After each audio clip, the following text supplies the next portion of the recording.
लोग पढ़ेंगे ध्वनि चैप्टर में जो बच गया था, जो भी टॉपिक्स बच गया था, ध्वनि का परावर्तन बच गया। कौन सा बच गया?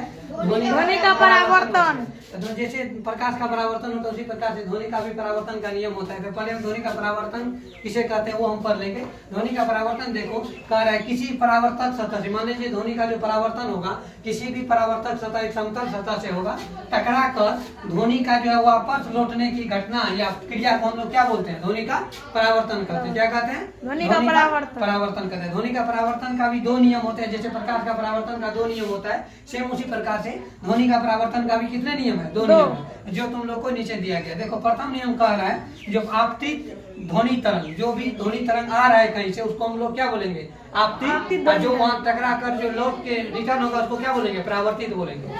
परावर्तित ध्वनि तरंग एवं आपतन बिंदु, जैसे मान लीजिए कोई एक समतल सतह है, इस पर ध्वनि की तरंग आया और परावर्तन के बाद जो है रिटर्न हुआ, तो ये हो गया आपतित ध्वनि तरंग, ये हो गया परावर्तित। इसके बीच में जो एक लंब डाला जाएगा इसको हम लोग क्या बोलते हैं? अविलंब बोलते हैं। जैसे प्रकाश का परावर्तन का नियम 10वां में तुम लोग पढ़ोगे, सेम उसी प्रकार से यहाँ पे ध्वनि का परावर्तन का नियम है। तो एक आ जाएगा तुमको आपतन बिंदु पर डाला गया अविलंब। ये जो अविलंब जो हम लोग डाले हैं इसको अविलंब बोलते हैं, अंग्रेजी में नॉर्मल होता है। तीनों एक ही तल में होता है। मान लीजिए ये जो एक बिंदु है एक ही तल में तीनों आएगा। और दूसरा नियम हो जाएगा तुमको जो आपतन कोण, मान लीजिए ये आपतित जो है ध्वनि का तरंग जो है इसके साथ और ये अविलंब, इन दोनों के बीच जो एंगल बनेगा उसको हम लोग क्या बोलेंगे? आपतन कोण बोलेंगे। ये अविलंब और ये परावर्तित ध्वनि का जो तरंग है इसके बीच जो बनेगा ये होता है परावर्तन कोण। क्या होता है? परावर्तन कोण। ये दोनों कोण हमेशा क्या हो जाएगा? बराबर। तो ये था ध्वनि का परावर्तन का दो नियम। नेक्स्ट टॉपिक नेक्स्ट दिन पढ़िए।